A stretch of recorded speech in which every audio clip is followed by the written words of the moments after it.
Today we have some more actual history about the early days of the American Republic. We will be reading about the early settlement of Tennessee near Nashville around 1780. This episode follows up some of our recent episodes on the Bigfoot of Tennessee, Thomas Sharp Spencer, whom we will hear about again in this episode, and this story comes shortly after the settlers arrived by riverboats, where several were killed by the Chickamauga Indians. We will be reading from this book, Early History of Middle Tennessee, by Edward Albright. This book was published all the way back in 1909. So today's story starts off by telling about the setup of the local government and the court system in the stations around Nashville. Then at around the 8 or 9 minute mark, we will hear about the beginning of a long and bloody Indian war that would last for about 15 years. Many of the Indians who had attacked the settlers' boats along the Tennessee River would then descend on the fledgling settlements, bringing much destruction and causing many settlers to consider moving to Kentucky.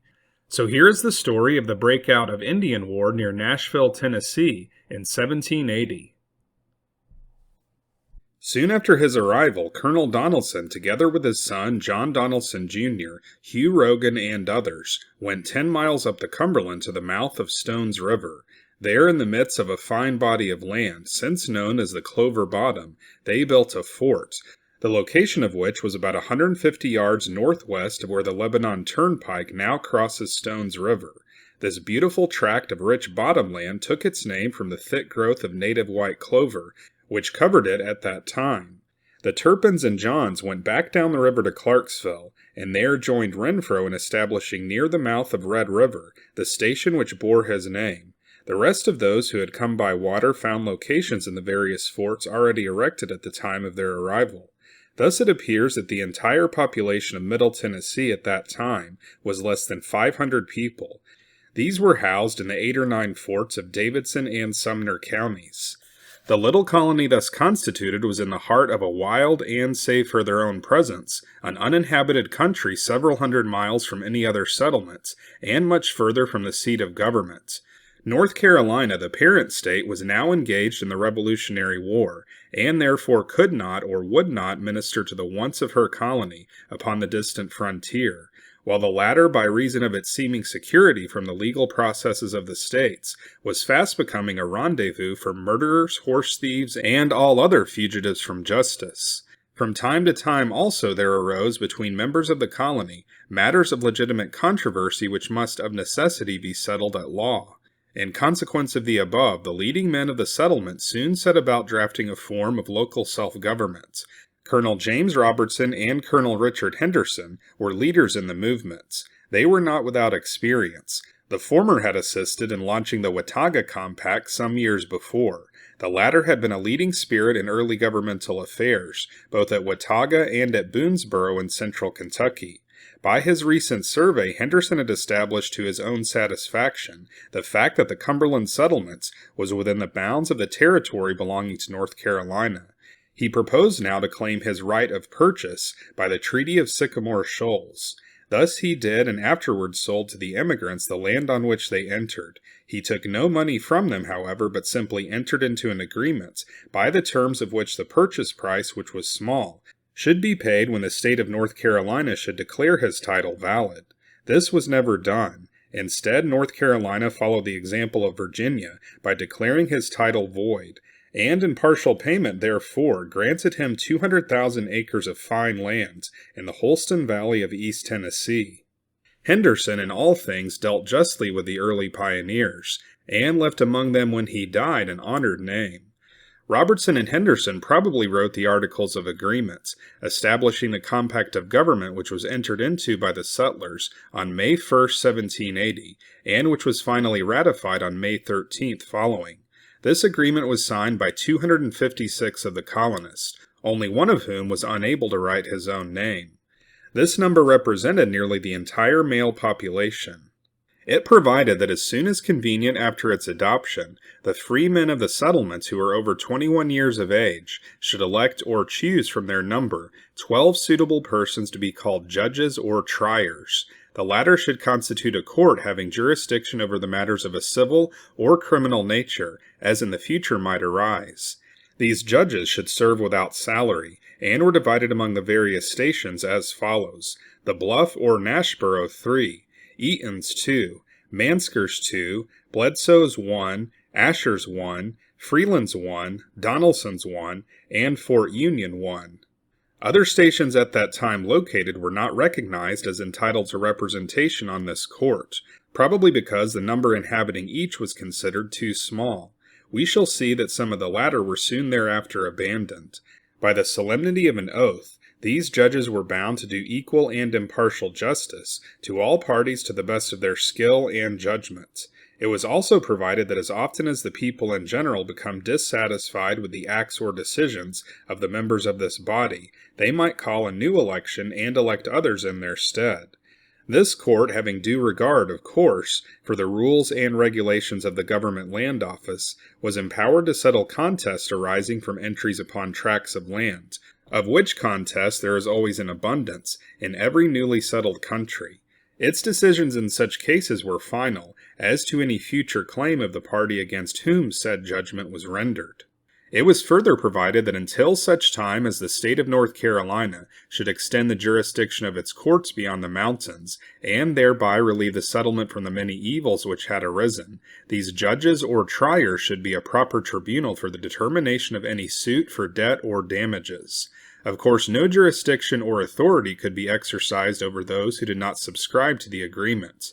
But provision was also wisely made that the latter should neither own land thereabouts, nor become citizens of the colony. In all cases where the debt, demand, or damages did not exceed $100, any 3 of the judges might sit as a court of competent jurisdiction to try the cause, and from their decisions in such cases there was no right of appeal. If the amount involved was greater than $100, any 3 should also hear the cause. But from their judgment, either party might appeal to the entire court consisting of the 12 judges. In this event, 9 of their number should constitute a quorum, whose decision should be final, provided as many as 7 concurred. A majority of the court was clothed with the power to punish criminal offenses, even those of a capital nature, provided, however, that they should not attempt to authorize the infliction of the death penalty. In accusations calling for the latter punishment, the prisoner should be sent under strong guard to the locality where a legal trial for such an offense might be had. All young men over the age of 16 years who were able to perform military duty were given the right to enter and obtain land, each in his own name as though he were of legal age. Provision was also made for calling the settlers to military service for the safety and defense of the stations. As above suggested, this improvised government was not designed to operate in conflict with the laws of North Carolina. In fact, the latter was urged to speedily organize the Cumberland settlements into a separate county over which it should appoint proper officials for the discharge of public duty. It was intended to last only until such time as the state might extend its protection over the new settlements. The local government above described was an absolute democracy. We view it now as a foundation stone of a mighty republic, the like of which the world has never seen before, and under the protecting folds of whose flag the oppressed of all lands may find personal and religious freedom. Colonel James Robertson was selected as one of the 3 judges from the Bluff. He became Chief Justice of the court, and also Commander-in-Chief of the military forces of the settlement. For 14 years after the founding of the Cumberland settlements, the lives of the pioneers were in daily peril. Looking back over that eventful period from a distance of more than a century, we wonder that a single individual escaped such a terrible onslaught of savage cruelty. In the language of Judge Haywood, it was indeed a period of danger and hazard, of daring adventure and dangerous exposure. When the Articles of Agreement were adopted, the settlers began in peace to plant their fields and plow their corn. But the Indians deeply resented this sudden advent of so large a number of the whites into their hunting grounds. By way of adding fuel to the flame, the British on the north and the Spanish on the south were now busily but secretly engaged in urging the Indians to open hostilities against the defenseless outpost on the western frontier. The latter now, by seeming systematic effort, began to pick off the stragglers from the various stations. One morning during the month of May, a hunter by the name of Keywood came running into the fort at the Bluff, and reported that John Milliken had been killed on Richland Creek, 5 or 6 miles away. The 2 men were journeying toward the settlements and had stopped at the creek for a drink. While they stooped down, they were fired upon by a band of Indians hidden on the bank, and Milliken fell dead. Keywood had escaped uninjured and made his way alone to the settlement to bear the news of the tragic death of his comrade. A few days later, Joseph Hay was alone down on the Lick Branch, between the Bluff and Freeland Station, when a skulking party of Indians who were hiding in the cane shot and scalped him. They then beat a hasty retreat, carrying away with them his gun, hunting knife, shot pouch, and powder horn. His body was buried by the settlers in the open ground on a point of land east of Sulphur Spring. Soon thereafter, a man named Bernard was at work on his clearing, near what is now Buena Vista Springs. So busily engaged was he with his work that he did not hear the stealthy footfalls of the approaching Indians. Creeping up to within easy range, the latter shot him dead in his tracks, after which they cut off the head of their victim and carried it away in triumph. In their retreat they encountered 3 young men, 2 brothers named Dunham and the third a son of John Milliken, whose death is mentioned above as having occurred only a short time before. The Dunhams escaped to Freeland Station, but young Milliken was killed and his head likewise cut off and carried away by the enemy. In the month of June, 2 settlers by the names of Goyne and Kennedy were clearing land between Mansker's and Eaton stations. A party of Indians stole up behind some brush heaps the men were making, and when the latter came near, they were fired upon and killed. The Indians then rushed out, tore off the scalps of their victims, and escaped unharmed into the surrounding forest. During the months following, a number of the settlers were killed within what are now the city limits of Nashville. D. Larimer was shot, scalped, and beheaded near Freeland Station. Isaac LeFiore met a like fate on the west bank of the river, near the end of the Louisville and Nashville Railroad Bridge. Solomon Murray, Solomon Phillips, and Robert Aspey were fired upon while at work, near where the Fogg High School building now stands. Murray and Aspey were killed, the Indians taking away the scalp of the former. Phillips was wounded but escaped to the fort at the Bluff, where he died a few days later. Benjamin Renfro, John Maxwell, and John Kennedy were fishing on the riverbank near the mouth of Sulphur Springs Branch. Indians crept up behind them and made an attack. The men fought bravely but were overpowered and made prisoners. Renfro was tomahawked and scalped, but the lives of Kennedy and Maxwell were spared. Philip Catrone journeyed from Freeland Station to the Bluff. The buffalo path along which he passed ran through a thick cluster of undergrowth near the present crossing of Cedar and Cherry Streets. While in the midst of this thicket, he was shot from ambush. Holding on to his horse, he rode to the station, where he received such medical attention as could be given him. Though severely wounded, he finally recovered. John Caffrey and Daniel Williams, 2 occupants of the Bluff Fort, went for a row up the river. On returning, they had made fast their canoe, and were coming up the bank near the foot of Church Street when the Indians opened fire, wounding them in the legs. Hearing the report of the rifles, John Rains and several companions who were in the fort nearby rushed out and chased the Indians, 8 or 10 in number, as far as the Sulphur Spring. The latter were fleet of foot and made their escape. Late in the month of August, Jonathan Jennings, who with his family barely escaped death and the voyage over, was killed near the riverbank at a point opposite Island No. 1 above Nashville. He was at that time building a cabin on the tract of land upon which he had recently made entry. Not content with taking his life, the Indians, who were a roving band of Delawares, chopped his body into pieces with their tomahawks and scattered the fragments over the surrounding ground. James Mayfield and a man named Porter were murdered in plain view of their comrades over in Edgefield near Eaton Station. The men in the fort caught up their rifles and gave chase, but the enemy made good their escape. Colonel Richard Henderson's body servant and black cook, Jim, was killed by a party of Indians near Clover Bottom. His master had begun the erection of a camp at that place, a short way above that occupied by Colonel Donelson, but at that time was away on a visit to forts in Kentucky. Jim and a young white man, a chain carrier in Henderson's surveying party, were about to begin a journey down the river by canoe from the camp to the bluff. The Indians were in hiding in the thick cane on the bank, and fired upon them with the above result. The white man, Jim's companion, made his escape. One of the immigrants, Ned Carvin by name, had made an entry on land 4 miles east of Nashville. He built thereon a cabin in which he lived with his family.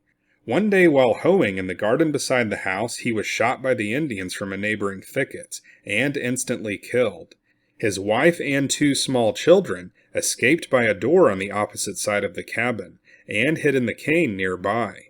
For some unknown reason they were unmolested, and after remaining in hiding all night in the woods, made their way in safety next morning to Eaton's Station. Here they were kindly comforted and provided for by the settlers. A few days thereafter, John Shockley and Jesse Ballastine were killed while hunting in the woods not far from Carvin's cabin. Jacob and Frederick Stump, 2 Dutchmen, had selected land and built a cabin on White's Creek, 3 miles north of Eaton's Station.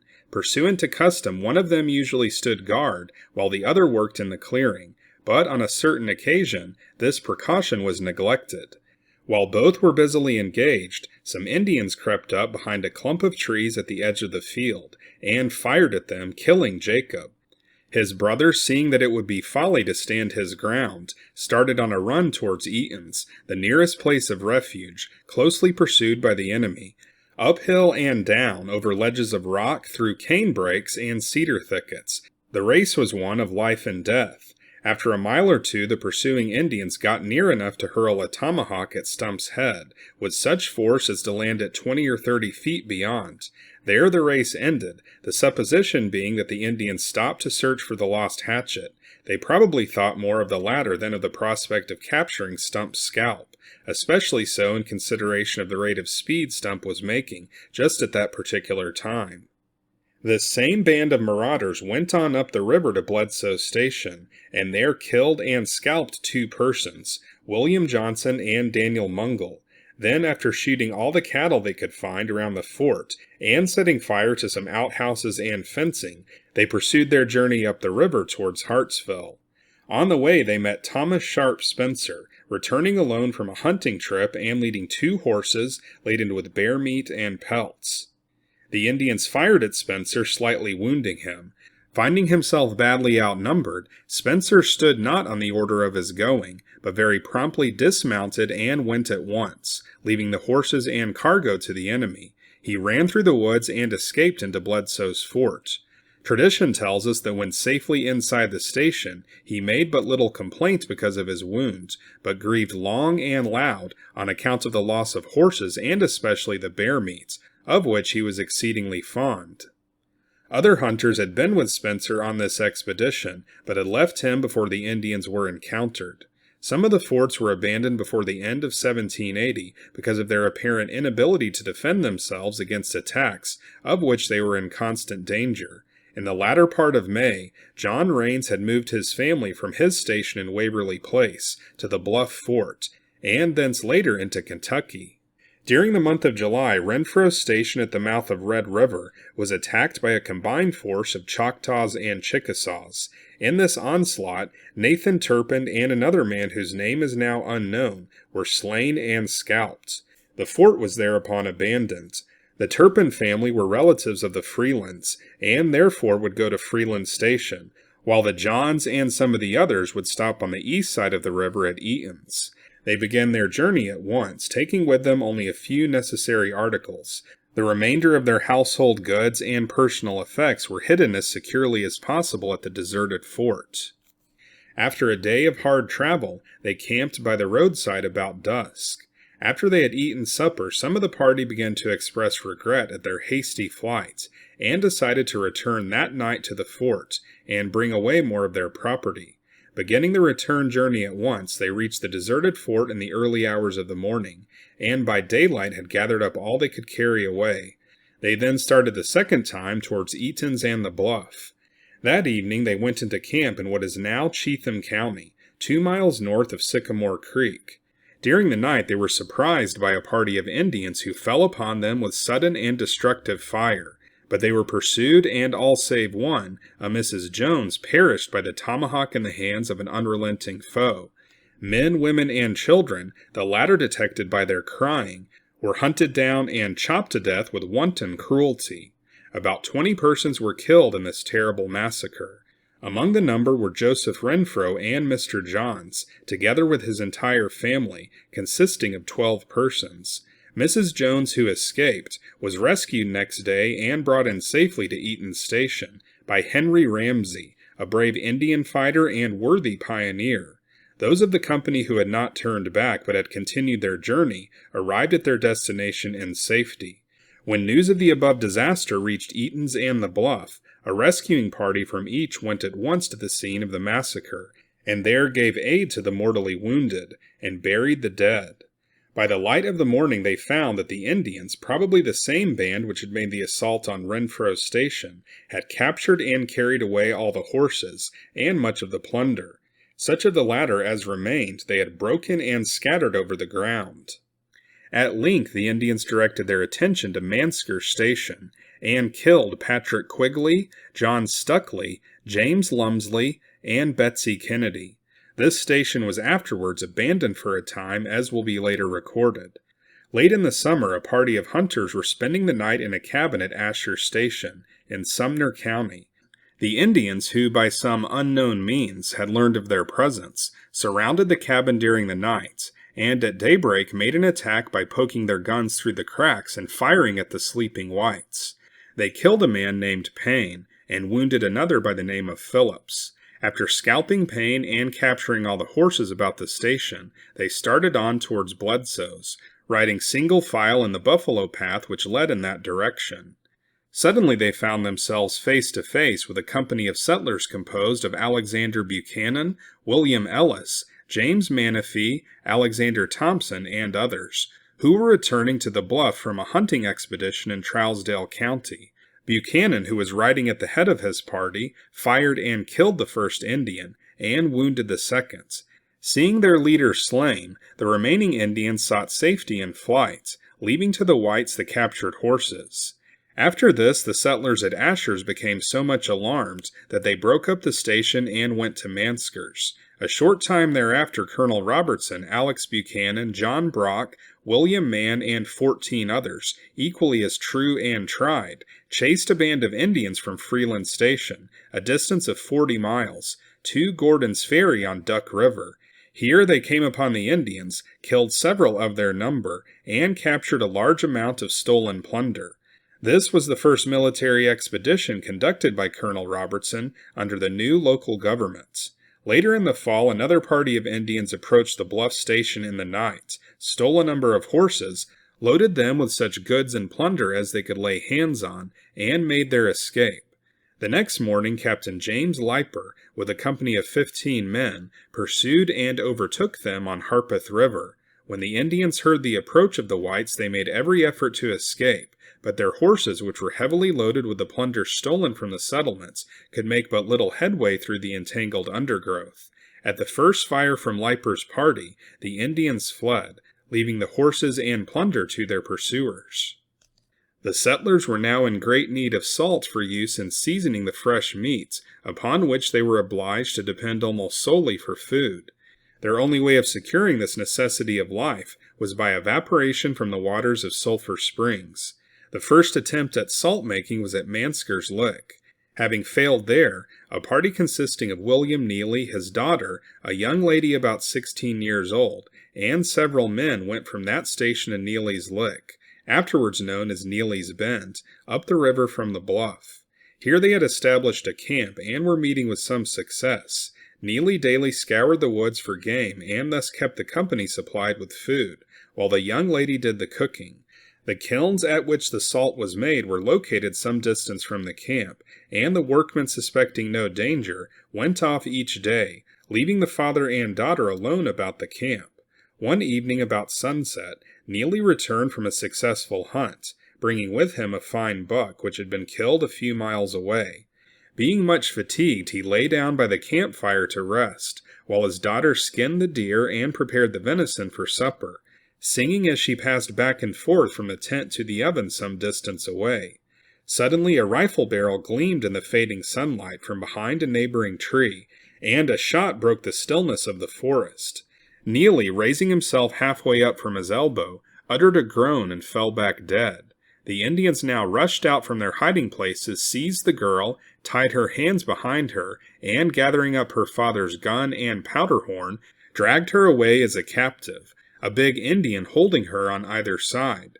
Thus they forced her to run between them until far into the night, when the party reached a Creek camp many miles south of Nashville. Here they rested for a while, but the next morning resumed their flight, going on into the interior of the Creek Nation. Neely's companions, returning to camp shortly after dark, and finding him dead and his daughter missing, hastened to carry the sad tidings to the wife and mother at Mansker's, which place they reached about daylight. The occupants of the fort at once organized a party to pursue the murderers and rescue the girl. After following the trail for 15 or 20 miles, acting on the advice of Casper Mansker, their leader, they quit the chase lest the captors, seeing themselves pursued, might kill their prisoner. The details of Miss Neely's final rescue have not been preserved. However, it is known to historians that after remaining in captivity among the Creeks for several years, her release was secured, and she was allowed to return to her friends. Later she married a prominent settler at one of the Kentucky stations, living thereafter a happy life. As previously related, Colonel Donelson early in May had fixed his station at Clover Bottom, near the mouth of Stones River. It was already late in the season, therefore he did not take time to build a fort, but constructed a number of cabins with open fronts, known in those days as half-camps, into which he moved his own family and other members of his party. Besides his wife and children, Colonel Donelson had with him a number of slaves and dependents. He therefore felt the necessity of pitching his crop at once, that he might be able to provide them with food during the winter. He planted corn in an open field on the south side of Stones River, and then, crossing over, made a small clearing and planted a patch of cotton on the north shore. These crops came up promptly, thrived, and gave promise of a fine yield, but in the month of July, heavy rains fell throughout the Cumberland Valley, causing the river to overflow the bottoms on either side. Being now under water, it was supposed that the crops in the Clover Bottom were destroyed. This, together with a daily increasing danger of Indian attacks, caused the station to be abandoned, the settlers going by boat up the Cumberland to Edgefield Junction, and thence across the country to Mansker Station, where they were received and where they took up a second residence.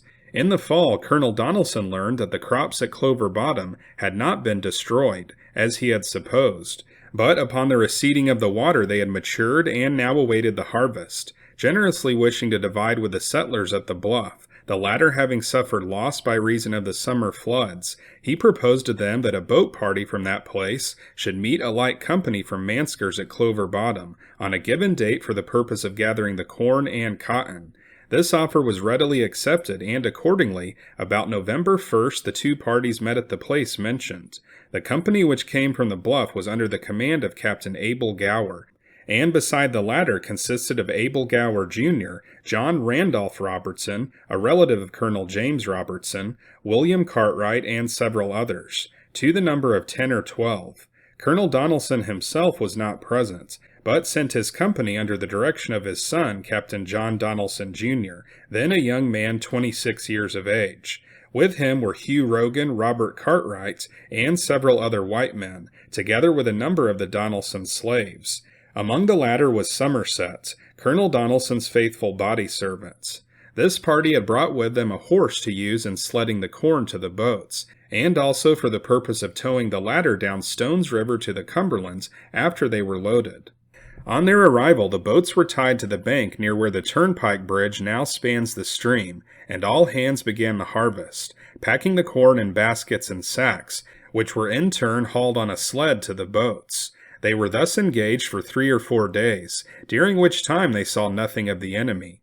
However, they felt some uneasiness because of the constant barking of the dogs at night, a circumstance which to the settlers indicated that Indians were skulking about. During the last night of their stay, the dogs were much disturbed, rushing as if mad from place to place about the camp.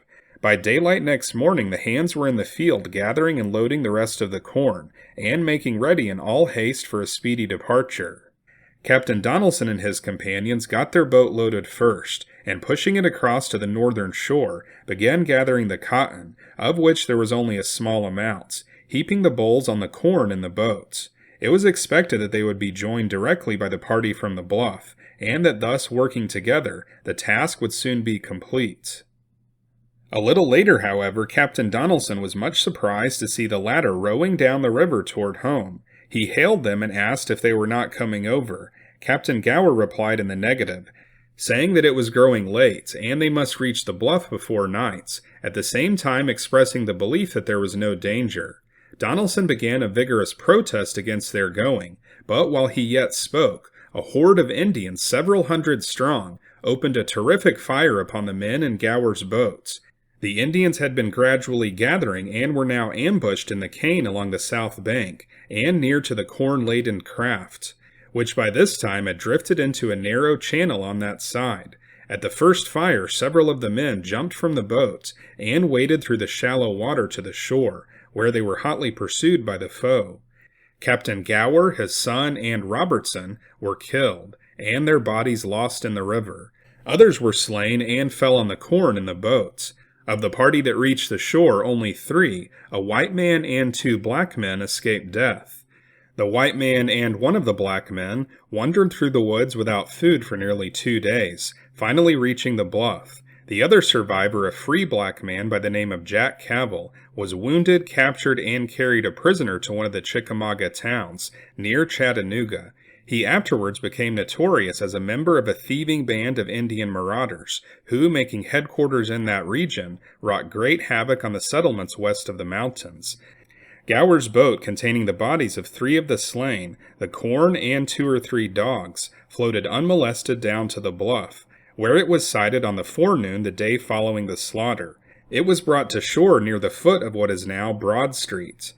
After assaulting Captain Gower and his men, the Indians started on a run up the river to a point on the shore opposite of Donelson's boats, but here they found the water too deep to ford.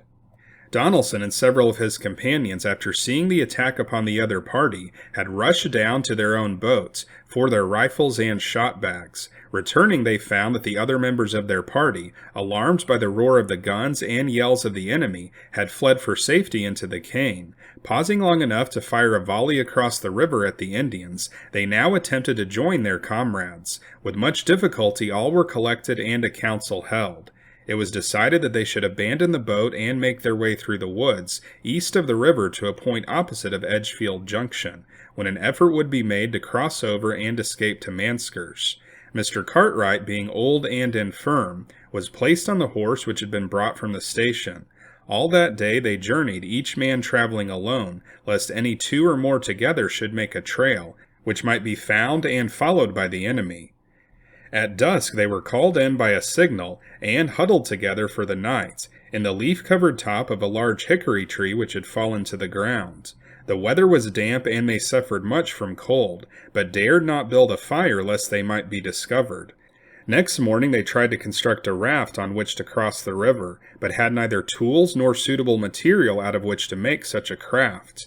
Gathering sticks and poles such as were found lying about, they fastened them together with grapevines, and on this made several attempts to go over, but each time the current drove them back. Finally, this rude conveyance was abandoned, and allowed to float away. At last, Somerset volunteered to swim over on the horse, and ride to Mansker's for help. This he did in safety, thus carrying to the stationers their first news of the disaster. Several men from the station, bringing with them a supply of tools, returned with Somersets. By these a strong draft was built, and on which the party was brought over and restored to their friends.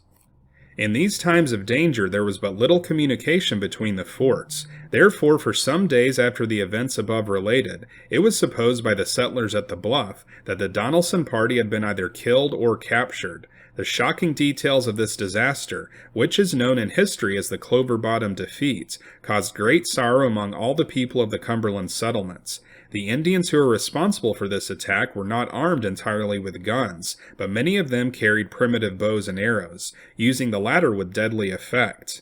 After the supposed destruction of his crop by the summer flood, Colonel Donelson had contemplated a removal to one of the forts in Kentucky, where he had relatives, and where food was more abundant. Later on, the prospect of obtaining corn had caused him to delay, but now that this prospect was gone, he made ready and began the journey at once, arriving with his family in due time at Davis's station.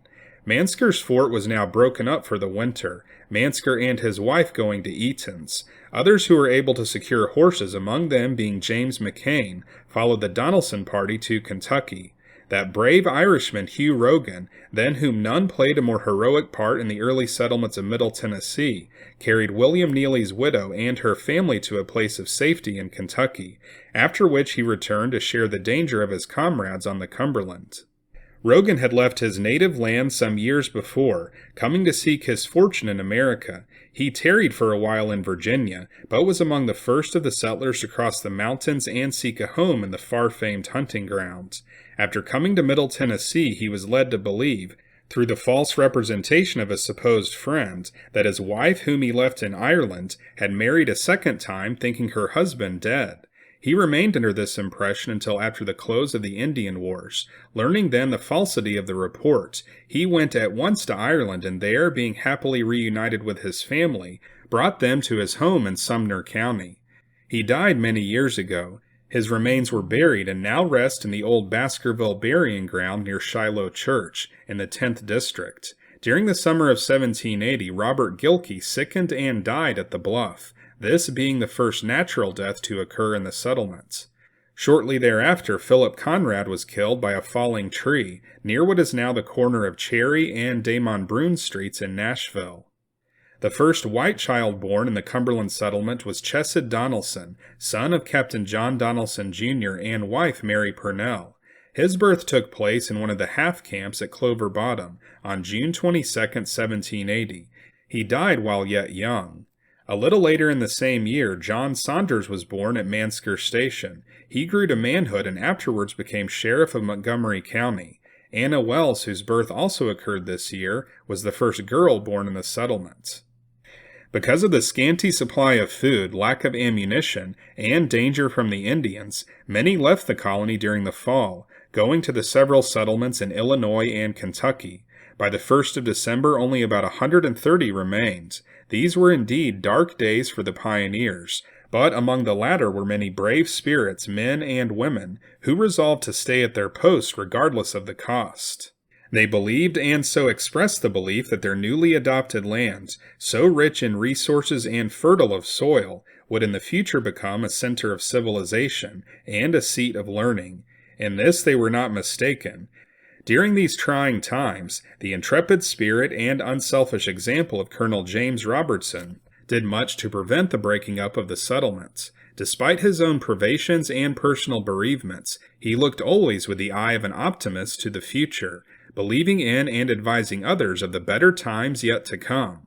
When the supply of fresh meat, their only food, became scarce, mighty hunters under the leadership of Spencer, Rains, Jacob Castleman, and others braved all dangers and made long excursions into the woods, always returning laden with an abundance, and to spare. In one winter, John Rains is said to have killed 32 bears in the Harpeth Knobs, 7 miles south of the Bluff, and not far from the present location of Glendale Park. A party of these hunters went in canoes up the Caney Fork River, and in the course of a 5 days' hunt throughout the region thereabouts, killed 105 bears, 75 buffalo, and 87 deer. After all, we little wonder that the right to possess such a land should make it for 14 years the bloody battleground of pioneer and Indian. The first wedding in the colony took place at the Bluff during the summer of 1780. It was the marriage of our brave Indian fighter Captain James Leiper and the young lady who thus became his wife. No minister had yet come to the settlements, and a question arose as to whether or not anyone was authorized to perform the marriage ceremony. Colonel Robertson, who was Chief Justice of the court, sent out to the other judges a hurry call for a consultation.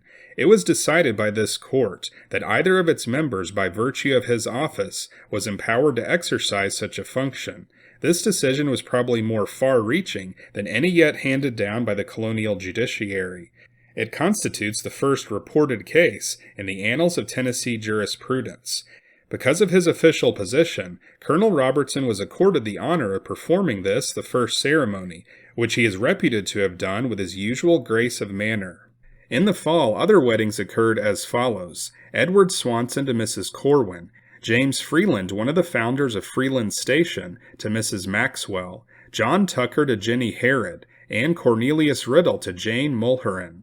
The ceremony in each of these instances was performed by James Shaw, one of the judges. Tradition has brought down to us some of the details of the festivities attending the Riddle-Mulherin nuptials.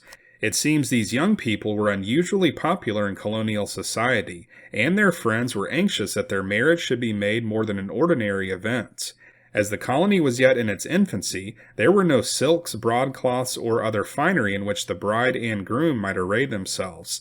Neither was there piano, organ, or other instruments on which to play the wedding march. Of more consequence, however, than either of these, was the lack of both flour and meal from which to make the wedding cake, and none was to be had at any of the neighboring stations. But in those days large difficulties were quickly overcome. Accordingly, 2 of the settlers were mounted on horses and sent post-haste to Danville, Kentucky, then the metropolis of the western settlements, for a supply of corn. 3 or 4 days later they returned with a bushel each of this highly prized cereal, which was speedily ground into meal. From this was made the first bride's cake in Middle Tennessee. So that's it for this episode about the first American settlements in Middle Tennessee. As you can see, the settlers were basically in a constant state of war with the Indians from the time they arrived at the stations around Nashville.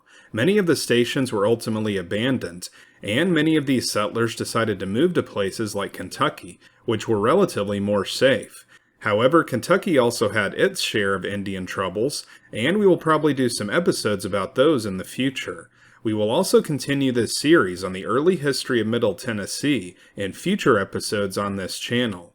This book only gave a brief description of what happened to Mary Neely after she was captured by Indians. In a future episode on this channel, we will read a more detailed account of Miss Neely's captivity, which lasted for about 2 years. This channel is called Unworthy History because we present actual historical accounts of the past, which are now deemed unworthy to show or talk about on history channels on TV. Those channels have abandoned their mission, but here on this channel we keep actual history alive by reading directly from old books. If you'd like to join our mission here at Unworthy History, then you can become a Patreon or YouTube channel member.